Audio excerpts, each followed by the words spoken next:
Welcome to you my channel together होकर। ये video Kushal की मैरिज का है। पिछली वीडियो में आपने देखा होगा कि पंडित जी पूजा करवा रहे थे और वो पूजा अधूरी रह गई थी। तो इस वीडियो के माध्यम से पूजा पूरी दिखाएंगे और जो कहते हैं कुछ फोटो शूट होंगे इस वीडियो के अंदर। आगे भी और रोमांचक चीज़ें हैं, तो आप बने रहें। अगर आपने हमारे चैनल को सब्सक्राइब नहीं किया तो तुरंत सब्सक्राइब करें, बेल आइकन को दबाएं। इस पूजा में गणेश पूजा होती है और लड़का और लड़की जिनकी मैरिज हो रही है उनका नाम एक साया चिट्ठी में लिखा जाता है। नक्षत्रवार तिथियों को, कुल गोत्र और जो कहते हैं जाति को नाम लिख कर कहते हैं एक जो पूजा करके एक बंधन में बांध दिया जाता है। तो लड़की वालों की तरफ से कहते हैं यहाँ पर गिफ्ट भी दिए जाते हैं लड़के वालों को, और ये शादी जो है वो कहते हैं फिक्स हो जाती है। सनातन धर्म के अंदर हम देखते हैं कि बहुत से ऐसे रीति रिवाज हैं जिनका बहुत बड़ा महत्व होता है। जैसे हम शादी तो पहले ही तय कर चुके होते हैं, लेकिन कहते हैं बारात आने के कुछ टाइम पहले जब नाश्ता वास्ता कर लेते हैं उसके बाद में एक पूजा होती है। वहाँ पर कहते हैं कि दोबारा से ये आमंत्रित किया जाता है लड़की वालों को की तरफ से कि लड़के वाले यहाँ पर हमारे यहाँ पर आए, और कहते हैं शादी वगैरह का निमंत्रण यहाँ पे दिया जाता है। और उस शादी के जो लेटर है, साया चिट्ठी जिसको बोलते हैं, उसमें कहते हैं नाम लिखकर और सदा सदा के लिए कहते हैं ये बंधन में बांध दिया जाता है। इस पूजा का यह मतलब होता है। और ये जो कहते हैं दोनों ही परिवार के जो मुख्य लोग रहते हैं उनके सभी रिश्तेदारों के बीच के अंदर ये साया चिट्ठी बनाई जाती है और पढ़कर सुनाई जाती है, ताकि सभी इस चीज़ के साक्षी रहें, सभी देवताओं साक्षी रहें और सभी रिश्तेदार, सभी कहते हैं घर के मेंबर साक्षी रहें। तो ये इस चीज़ का मतलब ये होता है कि सभी की हाजिरी नाजरी में ये विवाह तय हो रहा है और ये विवाह हो रहा है। बारात की जो प्रथा है वो प्राचीन काल से चली आ रही है। कई जगह उसको जान बोलते हैं, जन बोलते हैं। तो ये जो प्रथा है ये काफ़ी कहते हैं पुरानी है। और इसमें कहते हैं कि रिश्तेदारी में जो मुख्य रिश्तेदार होते हैं दोनों ही पक्ष के, वह कहते हैं इस शादी में आमंत्रित रहते हैं, क्योंकि मुख्य रिश्तेदारों की हाजिरी नाजरी में जो मैरिज होती है उसका बहुत बड़ा महत्व होता है।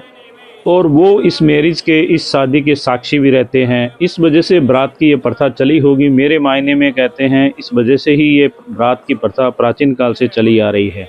आपने देखा होगा कई पुरानी पिक्चरों में हीरो और हीरोइन कहते हैं मैरिज कर लेते हैं, लेकिन कभी किसी चीज़ की आवश्यकता होती है तो उनसे सबूत मांगे जाते हैं कि किसके सामने आपकी मैरिज हुई है। एविडेंस मांगे जाते हैं कोर्ट के द्वारा, लोगों के द्वारा। तो जो वो शादी होती है वो मान्य नहीं होती है। तो इस प्रकार से ये सभी जो मुख्य रिश्तेदार और परिवार के लोगों के बीच में जो शादी होती है वही मानी जाती है।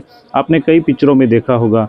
तो ये जो प्रथा है ये कहते हैं सनातन धर्म के अंदर और जो और भी धर्मों के अंदर कहते हैं इसी प्रकार की ये प्रथा चली हुई है। तो ये बहुत ही कहते हैं बड़े बुजुर्गों ने, जो पुराने लोग थे, उन्होंने बहुत ही सोच समझकर ये प्रथा बनाई होगी। मेरे ख्याल से इसका मतलब यही होता है।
अभी लड़की के पिता जो है लड़के को तिलक करके और उनको गिफ्ट देंगे और उनका सम्मान करेंगे। इस प्रकार से ये आप आगे देखोगे।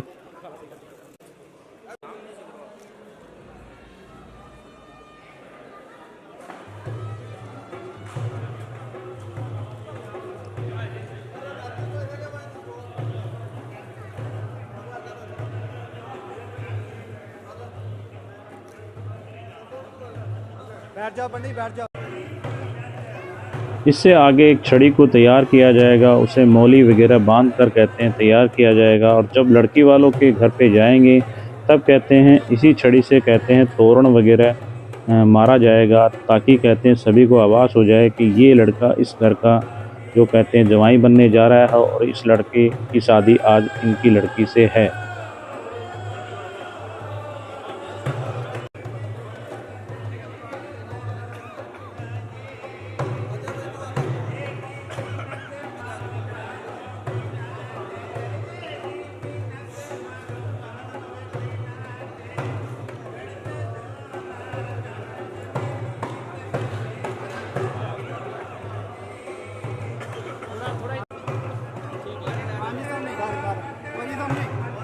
इधर देखना भैया, सामने पंडित जी इधर देखो, सामने देखिए, हाथ लगाओ भाई सामने, भैया सामने देखना प्लीज, थैंक यू। हाँ जी इधर देखना भैया जी, थैंक यू। पूजा हो चुकी है, आगे के रीति रिवाज शुरू हो चुके हैं और ये है चोपड़ा जिससे तिलक वगैरह किया जाता है। और अभी लड़की वालों की तरफ से एक लड़के वालों को साया चिट्ठी वगैरह दी जाएगी जो सदा ही लड़के वालों के पास रहेगी। लड़के का सम्मान हो चुका है, अभी लड़के के दादा का सम्मान हो रहा है, उसके बाद में लड़के के पिता का सम्मान होगा और इसी प्रकार से आप देख सकते हो।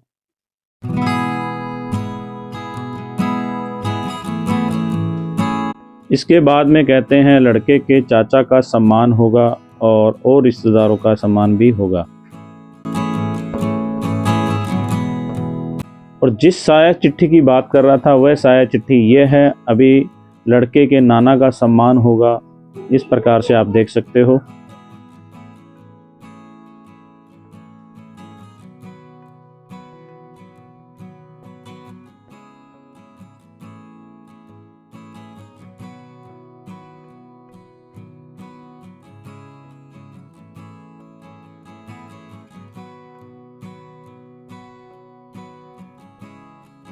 इसके बाद में उस साया चिट्ठी को खोलकर सभी को पढ़कर सुनाया जाएगा जो लड़की वालों ने दी है। उसमें लड़के वाले पक्ष के सभी रिश्तेदारों के, उनके घर के परिवार के मेंबरों के सभी के नाम रहेंगे जो आप आगे सुनेंगे।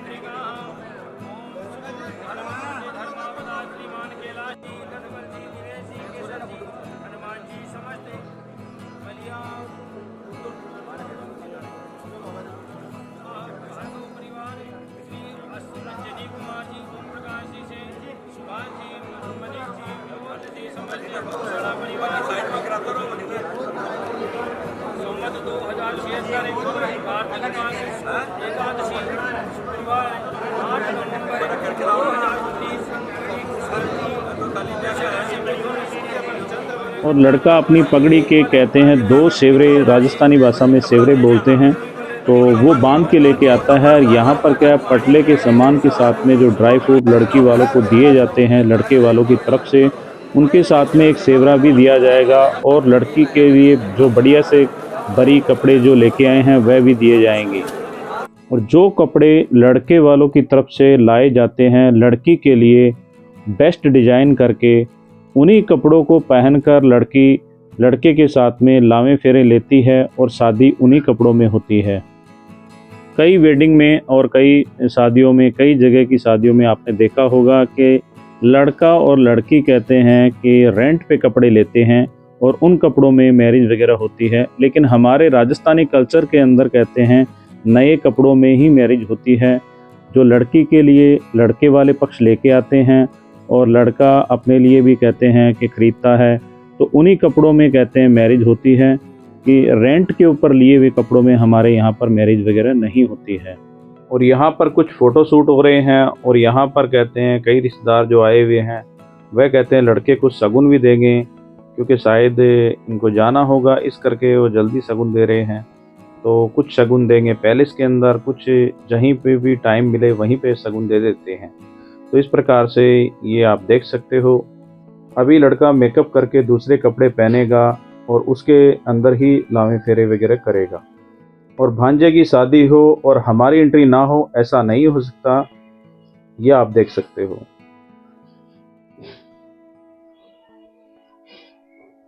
इस ब्लॉग में इतना ही। आगे आने वाले ब्लॉग के लिए हमारे चैनल को सब्सक्राइब करें, बेल आइकन को दबाएं ताकि आने वाली वीडियो की जानकारी सबसे पहले आपको मिले, और सब्सक्राइब जरूर करें प्लीज।